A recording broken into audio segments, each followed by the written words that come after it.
কি চমৎকার! দেখো কি চমৎকার একটা রান্না করতেছি। যারা ব্যাচেলর আছো ওদের জন্য সুবিধা হবে।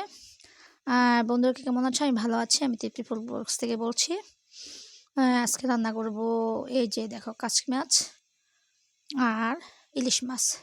কাচকি মাছটাকে ধুয়ে নিয়েছি ভালো করে কেটে। এটাতে দিয়ে দিলাম টমেটো, হলুদের গুঁড়া, মরিচের গুঁড়া, পেঁয়াজ কুচি, কাঁচামরিচ কুচি দিয়ে ভালো করে মেখে সরষের তেল এবং লবণ দিয়ে রেখে দিব কিছুক্ষণ। তারপর এটা যখন একটু মোলায়েম হয়ে আসবে তখন রান্না করে নিব। এভাবে মেখে কিছুক্ষণ রেখে দিবে, তাহলে মাছটা খেতে অনেক মজা হয়। আমরা অবশ্য ছোটো মাছ খাই, বড় মাছের সাথে সাথেও পাশাপাশি রান্না করতেছি চিংড়ি এবং ইলিশ মাছ।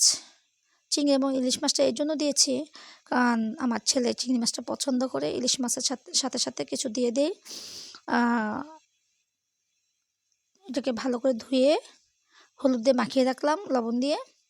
এদিকে আমি কাচকি মাছটা দিয়ে দিলাম কড়াইতে। দেওয়ার পর কিছুক্ষণ ভেজে নিব। এদিকে আবার ইলিশ মাছ এবং চিংড়ি মাছটাকে ভেজে নেব। এই যে দেখো ইলিশ মাছটা এভাবে ভেজে নিব। তারপর দিয়ে দিলাম চিংড়ি মাছগুলি। ও 2 বেলা খাবে তো, তাই 4টে চিংড়ি মাছ চলবে ওর জন্য। এইভাবে কাচকি মাছটা দেখো একটু ওলটপালট করে ভেজে নিলাম। পাশাপাশি চিংড়ি মাছটা ভাজা হয়ে যাচ্ছে। এই দুটো আইটেমে আজকে দেখাবো তোমাদেরকে। চিংড়ি মাছটাকে একটু জল দিয়ে ভাপে দিয়ে দিলাম। হয়ে যাওয়ার পর ধনিয়া পাতা দিয়ে নামিয়ে নিব। অপরদিকে দেখো এই ইলিশ মাছটাকে আমি বসিয়ে দিব।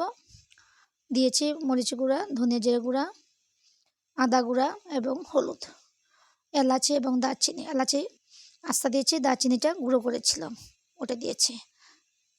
পাঁচফোড়ন এবং পেঁয়াজ দিয়ে ফোড়ন দিয়েছি। এবার দিয়ে দিলাম নারকেল বাটা। নারকেল বাটা ভাজা হয়ে যাওয়ার পর সবগুলো মশলা একটু জল দিয়ে মাখিয়ে দিয়ে কষিয়ে নিচ্ছি। কষানো হয়ে যাওয়ার পর আমি মাছগুলিকে দিয়ে দিব একে একে। তারপর একটু জল দিয়ে ঢেকে দিব।